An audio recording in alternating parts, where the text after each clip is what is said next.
Kutsun avakõneks lavale Andmekaitse Inspektsiooni peadirektori Pille Lehise. Palun.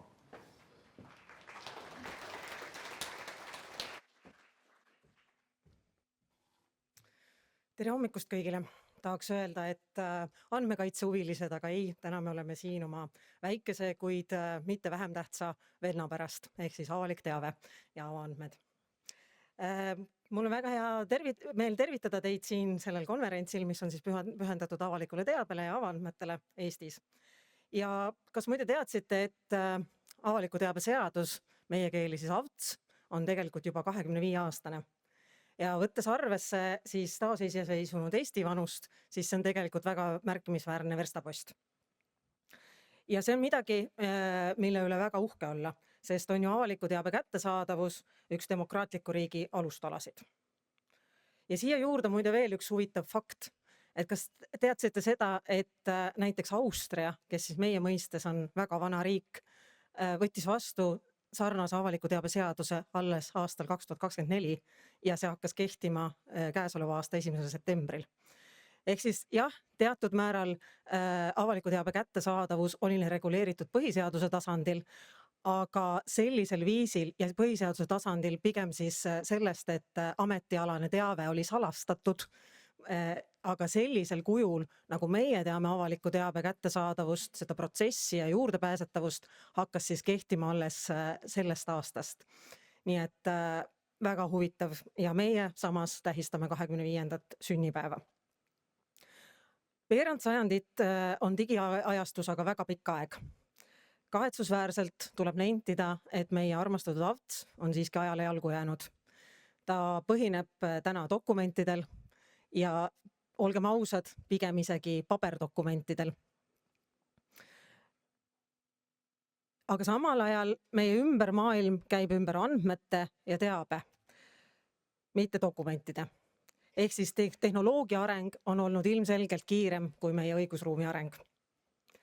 Samas on alusväärtus, läbipaistvus jäänud samaks.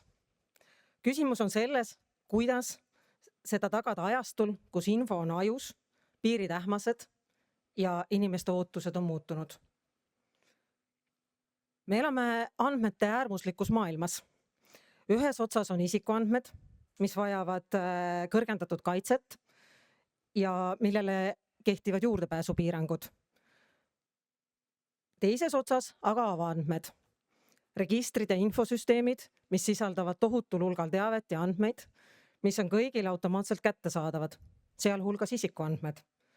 Ja siis on meil lisaks veel julgeoleku küsimused, kus võib samamoodi andmed saada trumpkaardiks. Kuidas siis leida seal tasakaal? Avaliku teabe eesmärk on tagada, et riigi otsused oleksid läbipaistvad, et säiliks ühiskonna kontroll riigi tegevuse üle.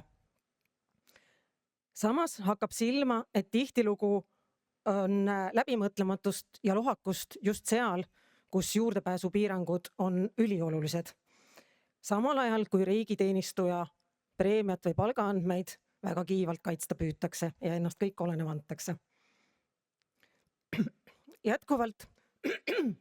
Jätkuvalt on juurdepääsupiirangute valikul võtmesõnaks teadlikkus, julgus otsustada ja vastutada. On neid, kes leiavad, et ideaal seisneb selles, et me kasvatame muudkui järelevalvet ja karistamist ja nii-öelda korramajja loomist. Mina nii ei arva. Mina leian, et teadlikud ja vastutustundlikud ja otsuseid teha julgevad teabevaldajad on võtmesõnaks ja me võiksime liikuda sinna suunas, et järelevalvet vaja ei olegi. Aga vaatame positiivset poolt. Eesti on endiselt üks läbipaistvamaid riike Euroopas, võib-olla ka maailmas. Me kipume vahel olema enda suhtes liiga kriitilised. Meil on üks Euroopa lühemaid teabenõuetele vastamise tähtaegu ja suur osa teabest, avalikust teabest on kodulehel proaktiivselt kättesaadav. Ja kuigi paljudel riikidel näivad seadused olevat üsna samasugused, siis praktikas võib see tähendada ikkagi hoopis midagi muud. Näiteks hiljuti oli vaja mul leida Hollandi andmekaitseasutuse peadirektori e-maili aadressi. Ei leia. meil on see ühe klikiga leitav ja kättesaadav ja mitte ainult peadirektorite, vaid mõistagi kõikide teenistujate e-posti aadressid. Paljudes riikides ei ole sellist asja nagu avalik dokumendiregister, vaid et kõik dokumendid või teave tuleb välja küsida teabenõude alusel. Ehk siis, et meie avalikustame ise väga palju andmeid, on tegelikult väga kiiresti ja lihtsasti kättesaadavad.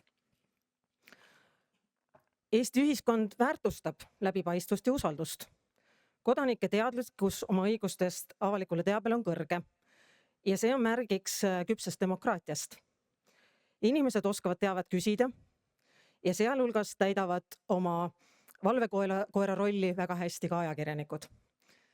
Need kõik on head näited, et me teeme paljuski õigesti. Samas on aeg vaadata tulevikku. Mõelda, milline peaks olema avaliku teabe regulatsioon järgmised 25 aastat. Milline peaks olema tasakaal avatuse, vastutuse ja inimeste privaatsuse vahel. Soovin meile kõigile sisukat ja inspireerivat konverentsipäeva, et see konverents annaks uusi mõtteid, julgust ja koostööd, et Eesti läbipaistvus ei oleks mitte pelgalt seaduse, vaid kultuuri küsimus. Ilusat päeva teile, aitäh!